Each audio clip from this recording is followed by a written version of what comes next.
Harka fuuni akkam jirtan dhageeffattoonni chaanaala Soofumar app hundi keessanuu bakkuma jirtanitti nageenyi kan koo isin haadha qabu akkam jirtan nagaa koodha galanni rabbii hin badini isin akkam jirtu isin jecha egaa kun Soofumar appidha. Chaanaala kana keessatti viidiyoowwan adda addaa barbaachisoo ta'e qabadhee kan isin dhiyaadhudha. Keessattuu appiiwwan haarawaa ta'an adda addaa, hojiiwwan onlaayinii adda addaa, akkanumallee akkamitti YouTube akkamitti itti fayyadamuu akka dandeenyu, akkamitti banachuu akka dandeenyu, waan YouTube dhaan wal qabatan waan baay'ee qabadhee isin dhiyaadha jechaadha. Akkanumallee sooftiweeriiwwan adda addaa, waan adda addaa waan ni barbaachisa jedhee yaade kan qabadhee isin itti dhiyaadhudha. Egaa isinillee chaanaala kanaaf haarawaa yoo taatan subscribe gochuu hin dagatinaadha. Yeroo hunda subscribe gochuu hin dagatinaa. Subscribe irraa gootan fuuldura isaa irratti mallattoon notification yookaan bilbilaa isinii dhufti. Mallattoo sanillee tuquudhaan all isa jedhu kanarra yoo gootan yeroo hunda viidiyoowwan an hojjedhee gadhiisu mallattoo notificationitiin akka isin dhaqqabu gochuu ni dandeessu jechaadha. Egaa Soofumar salphamatti warroonni search gootanii argachuu illee barbaadan salphamatti argachuu ni dandeessan jechaadha. Egaa YouTube keessan keessa yeroo seentanii asuma irratti search makana irratti Soofumar app jettanii yoo barreessitan inni jalqaba irratti isinii dhufu kun kan koodha jechaadha. Fakkeenyaaf asitti argaa jirtan jedhee yaada Soofumar app inni jedhu kun chaanaala kan koodha. Hundi keessaniyyuu achi keessa galtanii viidiyoowwan baay'eetu jira itti fayyadamuu ni dandeessu isiniin jedha. Egaa har'a yaada keessan irraa ka'ee gaafii tokko qabadhee isiniif dhiyaadheera. Gaafiin tokko maalidha? Akkamitti liivii seenuu dandeenya ijoolleen fakkeessattuu ijoolleen monetized yookaan YouTube'n fudhatama YouTube irraan argatin akkanumallee liivii seenuudhaaf yeroo baay'ee seera mataa isaa qaba YouTube'n. Seera keessaa tokkoffaa liiviin seena yoo jette nama 1,000 qabaachuu qabda jedha. Kanaafiyyuu nama saniyyuu osoo hin guutiin haarawaa taatanii akkamitti liivii seenuu akka dandeessan isinitti agarsiisa jechaadha. Liivii garuu YouTube keessaniin hin seena yoo jettan karaa YouTube'tiin hin danda'amu. Garuu garamiin seenuu akka dandeessan isinitti agarsiisa jechaadha. Egaa hundi keessanuu hamma dhumaatti na hordofaadha. Isinii jechuu barbaada sirriitti yoo na hordoftan sirriitti irraa ni barattu jedheetan yaada sirriitti itti fayyadamtu keessattuu ijoolleen sa'aatiin keessan isiniin guutiin YouTube hojjettanii sa'aatiin keessan isiniin guutiin akkanumallee subscribe illee osoo subscribe nama 1,000 osoo argatiin akkamitti liivii seenuu karaa salphaadhaan akkamitti liivii seenuu akka dandeessan sirriitti isinitti agarsiisa jechaadha. Hundi keessan hamma dhumaatti viidiyoo kana ilaaluu hin dagatinaadha. Itti fufna. Duraan dursee Soofumaraaf subscribe godha. Galatooma. Waan hundaafiyyuu maal goonaa Chrome keessan seentu. Chrome keessa yeroo seentan bakka baafataa kanatti yookaan bakka search kanarratti maal jettanii barreessitanii StreamYard jettanii barreessitan. Sirriitti linkii isaa description websiteedha. Website kanatti fayyadamtanii liivii kan seenuu dandeessan. Liivii yeroo seentan websitein kun waan adda addaatiif isin fayyada. Keessattuu peejiiwwan adda addaa warri qabdan kanatti fayyadamtanii seenuu ni dandeessan jechaadha. Liivii kanaafiyuu waan adda addaatiif isin fayyada. Kanaafiyuu website kana description box kan koo linkii isaa achi jala isinii kaa'a. Akkanumallee chaanaala kan koo kan Telegrama keessa seentanii Soofumar app yoo jettanii search gootan salphumatti argachuu dandeessan jechaadha. Kanaafiyuu linkii isaan lamaaniitu achi jala isinii kaa'a. Description box jala isinii kaa'a. Hundi keessanii achirraa itti fayyadamaadha isiniin jedha. Bakka search kanatti StreamYard jettanii barreessitan. Egaa argaa jirtan jedhee yaada akkanatti barreessitanii yeroo barreessitan spellingii isaa kan dogongorree StreamYard jettanii ni barreessitu jechaadha. Erga barreessitanii bakka search kan irratti isuma irratti okay jettan jechaadha. Okay erga jettanii haala kanaan isin dhufa inni jalqaba jiru kana isa jalqaba kanatti fayyadamtan jechaadha. Isa jalqaba irra jiru kana inni argaa jirtan jedhee yaada isatti fayyadamtanii isa irratti okay qofettanii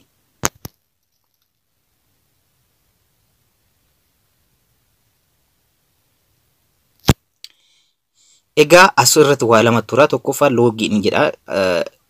Get started warroonni kanaan dura itti fayyadamtan login jettanii ni seentu. Warroonni itti fayyadamin garuu started isa jedhu kana tuqxanii started isa jedhu kana ni tuqxan jechaadha. Get started isa jedhu kana ni tuqxanii haala kanaan isinii dhufa jechaadha.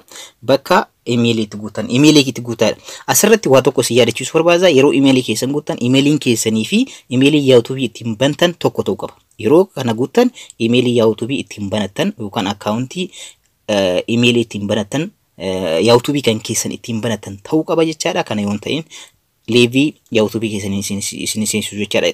Liivii kan seenuu barbaadan YouTube keessaniin waan ta'eef maal gootanii emailii YouTube keessan ittiin bantanidha. Kana sitti guutan jechaadha.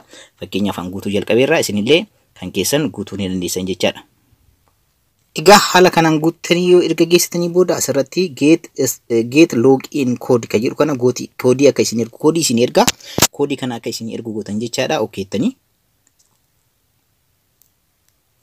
egaa amma koodii isin ergee jira. Koodii kana kan argattan eessa seentanii immediately emailii keessan keessa seentan jechaadha. Emailii keessa ni seentanii fakkeenyaaf ani emailii kan koo keessa seenaara. Emailii keessan keessa seentanii emailiin kun ka ta'uu qabu emailii YouTube kan keessan ittiin banattan ta'uu akka qabu irra deddeebi'ee isinitti agarsiisa isinitti himee jira.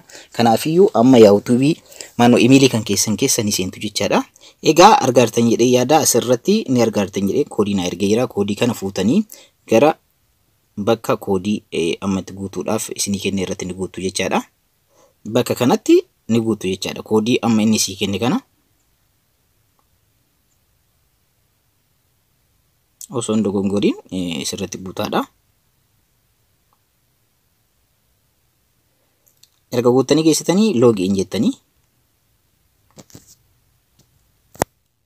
egaa haala kanaan isinii dhufa jechaadha. Haala kanaan as keessatti ni argitan jedhu mallattoon sarajii as sadii kana yeroo baay'ee waan tokko waan dogongorii jalqaba irratti yeroo hundayyuu jechuudha. Yeroo akkana liivii seentan kana maal gootanii browser Chrome jedhamu kanatti yeroo fayyadamtan waan tokko waan sirreessuu qabdan maalidha yeroo jalqaba seentan jechaadha. Asitti mallattoo tuqaa sadii kan ni tuqxu.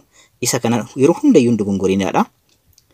Asirra daka kana dhuftanii request mobile site isa jedhu kana wannaa isaa desktop site isaa ni jijjiirtan jechaadha. Desktop site isaa isa jedhu kana right yeroo gootan gara kompiitaraatti isinii jijjiirama jechaadha. Mobile kan keessan akka tajaajila kompiitarri kennuutitti isinii jijjiirama jechaadha. Asirratti ni tuqxu. Mallattoo sadii kana yoo tuqxan wantoota sirreessuu barbaadan as keessaa ni argattan jechaadha. Kanneen sirreessuu ni dandeessan isin ofuma keessanii sirreessuu ni dandeessan jechaadha salphamatti. Kanaafiyyuu baay'ee isin barbaachisu jechaadha. Amma wanni isin gootan maalidha? Create broadcast isa jedhu kana jedha. Create broadcast isa jedhu kana kanatti fayyadamtu. Create broadcast isa jedhu kanatti yeroo fayyadamtan asirra isinii dhufa jechaadha. Amma fakkeenyaaf YouTubein kan keessan as maqaan yookaan profiiliin YouTube keessanii kiyyama fakkeenyaaf M-dhaan ka waan ta'eef M-in asirra teesseertanii isin profile picturein YouTube keessan irra kaatti asirratti yoo isinii dhufe sirriidha jechaadha. Kanaafiyyuu asirratti amma wanni sirreessitan maalidha? Mallattoo eda'uu kana ni tuqxu jechaadha. Mallattoo eda'uu kana ni tuqxanii mallattoo eda'uu kana yeroo tuqxan fakkeenyaaf warroonni Facebook page qabdan, Facebook group qabdan, profile wantoota adda addaa ni jira jechaadha. As keessatti liivii seenuu barbaadan isin garuu YouTubeidhaan waan ta'eef YouTube channel isa jedhu kana ni filattu jechaadha. Kana warroonni pageidhaan fayyadamtan filatanii liivii seenuu dandeessan garuu isin channelidhaan liivii seenuu dandeessan YouTubeidhaan liivii seenuu barbaadan waan ta'eef YouTube channel isa jedhu kanarratti okeettan. Egaa haala kanaan isinii fida as keessatti maalidha kan filattan emailii isa amma duratti ittiin bantan yookaan YouTube keessanii emailii YouTube keessan ittiin banatan ni filattu jechaadha. Amma fakkeenyaaf filadheera. Isinis filadhaadha. Egaa amma as dhuftanii allow isa jedhu jira. Da kanatti argitan yoo ta'e allow mallattoo jedhutu jira. Allow ittiin waliigaltee nu uumtan jechaadha. Akka isinii galutti suuta jedheetan isinitti agarsiisaa jira. Hundi keessanuu akka itti fayyadamtanii fi sabni kan koo hundi keessanuu itti fayyadamu waan qabdaniif right isinii godhe jechaadha. Amma kanaafiyyuu YouTube filattanii jettan jechaadha. Inni numtiyyuu mataan isaa asirratti fakkeenyaaf liivii seenuudhaaf waan ta'eef amma broadcast illee create goone jenna. Create broadcast isa jedhu kanallee broadcast create goone jirra jechaadha. YouTubeidhaan wal quunnamsiifnee jirra jechaadha. Broadcast amma ittiin seenuu barbaadnu uumnee jirra jechaadha. Kanaafiyyuu create goonee jirra. Kanaafiyyuu YouTube keessaniin seenuu ni dandeessan jechaadha. Liivii yeroo hundayyuu YouTube keessa seenuu barbaadan bakka profiiliin broadcast isa jedhu kana YouTube ta'an da kanatti mallattoon profiilii YouTube keessanii bakka jiru kanarratti okay jettanii da kanatti fakkeenyaaf waa tokko seenuu barbaade fakkeenyaaf waliin yaa guddan isa jedhu asirratti haa barreessee isinitti agarsiisu. Jechuun taayitilii jechuudha. Taayitilii jechuun wanta ittiin seenuu barbaadan fakkeenyaa fi mata duree isin filattanii ittiin seenuu barbaadan liivii yeroo seentan akkanumaan seenamu mata duree tokko qabattanii mata duree san irratti seentan waan ta'eef mata duree san asirratti taayitilii isaanii barreessitanii asirratti immoo descriptionii isaanii barreeffattanii descriptionii feetan barreessuu ni dandeessan asirratti waan feetan jettanii barreessuu ni dandeessanii ani isinumatti agarsiisuudhaaf waan ta'eef asirratti immoo privacy isa jedhu kanarratti sirriitti nardofaadha mallattoon asii kun ni jirti mallattoo kana yeroo tuqxanii waa sadiitu jira public unlisted private public jechuun namni martiyyuu liivii yeroo seentan akka isin ilaaluudha unlisted immoo namni kamiyyuu isin ilaaluu danda'u isin qofa warra private namoota isin hayyamtan qofattu isin ilaala jechaadha kanaaf yeroo hundayyuu liivii yeroo seentan garuu public isa jedhu kana irra ta'u sirriitti hordofaadha asirratti immoo school for later isa jedhu kanarratti wantoota temporarily hojjechuu dandeessanii temporarily image achirra kaa'uun temporarily sirriitti hojjechuu dandeessanii akkanumallee guyyaallee guutuu dandeessanii waan adda addaatu jira waan ta'eef isin akka feetanitti ilaaluu ni dandeessan jechaadha isinumatti agarsiisuudhaaf waa tokko yoo keessaa hubattan kaan isinumtuu isitti kutaa ni deemtu jedheen abdadha jechaadha kanaafiyyuu asirratti maal jennaa adda kana dhuftanii create broadcast isa jedhu kanarratti okeenna.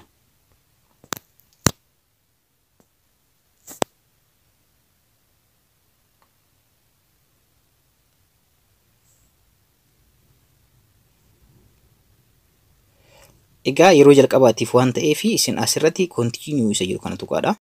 Egaa haala kanaan isin banaa argattan jedhee yaada isa jalqaba kana yoo barbaadan sagalee mutuutu stop kaameraa isa jedhu kana immoo yoo tuqxan kaameraa kan keessan dhaabuudhaaf isin fayyada mootiin jedhu sagaleedhaaf stop kaameraa tanaadhaan isin barbaachisaadha.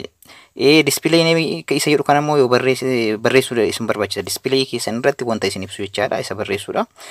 Kaameraa keessan illee haala kanaan stop gochuu ni dandeessanii amma fakkeenyaaf stop godheera kaameraa kan koo sagalee kan koollee aanmuut godheera jechaadha. Kanaafiyyuu sagaleen dhagamu jiru kaameraanis wanta dhagamu jiru kan biraa maalidha profile picture yookaan kan keessan asirra godhachuu dandeettan edit afaaddaa isa jedhu kana yoo tuqxan salphumatti profile keessan irra logo keessan ta'uu danda'a profile keessan ta'uu danda'a waan barbaadan kan bakka kaameraan mul'atu yoo jettanii yaaddan godhachuu dandeessa kaameraa yoo ta'e immediately kaameratu mul'ata.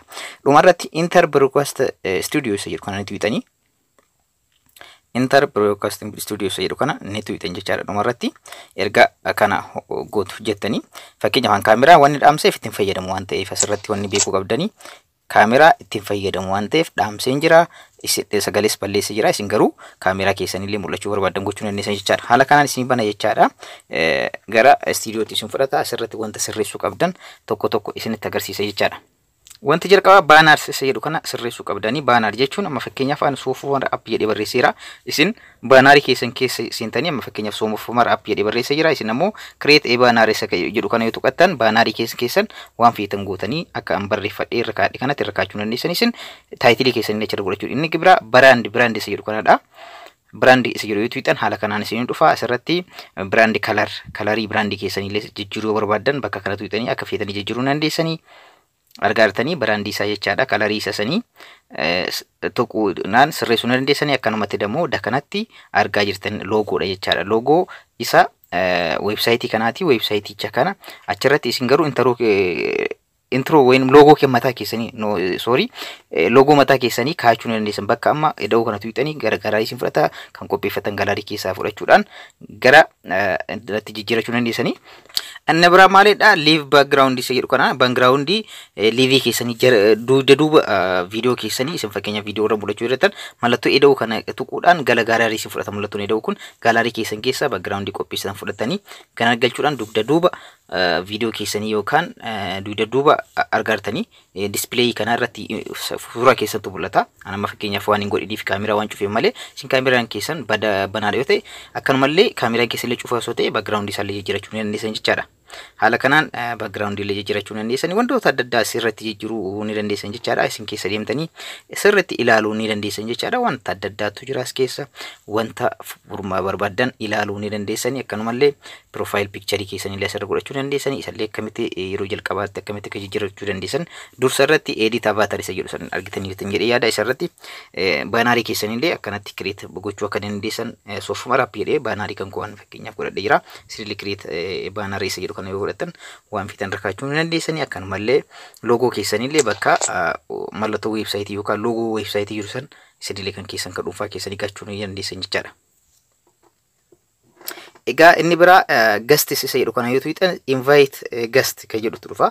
Invite a guest isa jedhu kana tuquudhaan linkii isinii kennamutti jira. Linkii san copy gootanii jechaadha. Hiriyoota keessan affeeruu barbaadan fakkeenyaaf akka imo irratti fayyadamtan fakkeenyaaf ni fayyadamtan akkasitti jira. Copy gootan asirratti copy isa jedhu kana ni tuqxanii copy yeroo gootan linkii kana copy gootanii maalirra post gootanii copy erga gootan booda jalqaba message kan keessanii irra keessu jechaadha. Si more isa jedhu kana yoo tuqxanii more isa jedhu kana argitan jedhee yaada. More isa jedhu kana yoo tuqxanii comment wanta adda addaatti private chat comment wantoota jedhamtu ture isinii dhufa.